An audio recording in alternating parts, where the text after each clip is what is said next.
శ్రీ సత్యసాయి జిల్లా social media కార్యకర్తలపై పోలీసుల వేధింపులు కొనసాగుతూనే ఉన్నాయి. కదిరి మండలం వీరచెన్నైవారిపల్లికి చెందిన అమర్నాథ్ రెడ్డిపై పోలీసులు 5 కేసులు నమోదు చేశారు. కదిరి రూరల్, అవనిగడ్డ, నకరేకల్, విశాఖపట్నం, బాపట్ల పోలీస్ స్టేషన్స్లో ఈ కేసులు నమోదయ్యాయి. రోజుకో పిఎస్ నుంచి వచ్చి 41A నోటీసులు జారీ చేసి వెళ్తున్నారు. పోలీసుల తీరుపై అమర్నాథ్ రెడ్డి కుటుంబ సభ్యులు భయాందోళనలు వ్యక్తం చేస్తున్నారు. కాగా అమర్నాథ్ రెడ్డి బెంగళూరులోని ప్రైవేట్ కంపెనీలో ఉద్యోగం చేస్తున్నాడు. ఈ అంశంపై అప్డేట్స్ మా కరెస్పాండెంట్ శివారెడ్డి ఇస్తారు. శివారెడ్డి, చెప్పండి, సో ఏం జరుగుతుంది అక్కడ? ప్రతిరోజు ఒక 41A నోటీసులు ఇవ్వటం అంటే వేధింపులు కాక ఏంటి అని ప్రశ్నిస్తున్నారు. ఏం జరుగుతుంది అక్కడ? అప్డేట్ చెప్పండి.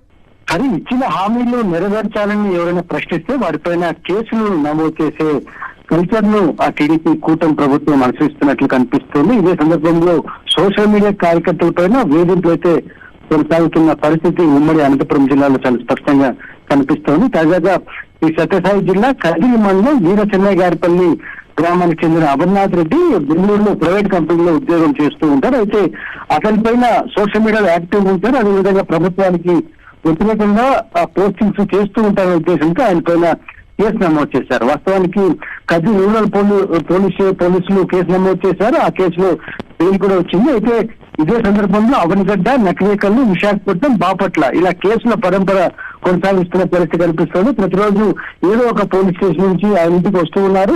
ఆయన లేకపోవడంతో ఆయన ఇంటికి 41A నోటీసులు అతికించి వెళ్ళిపోతున్నారు.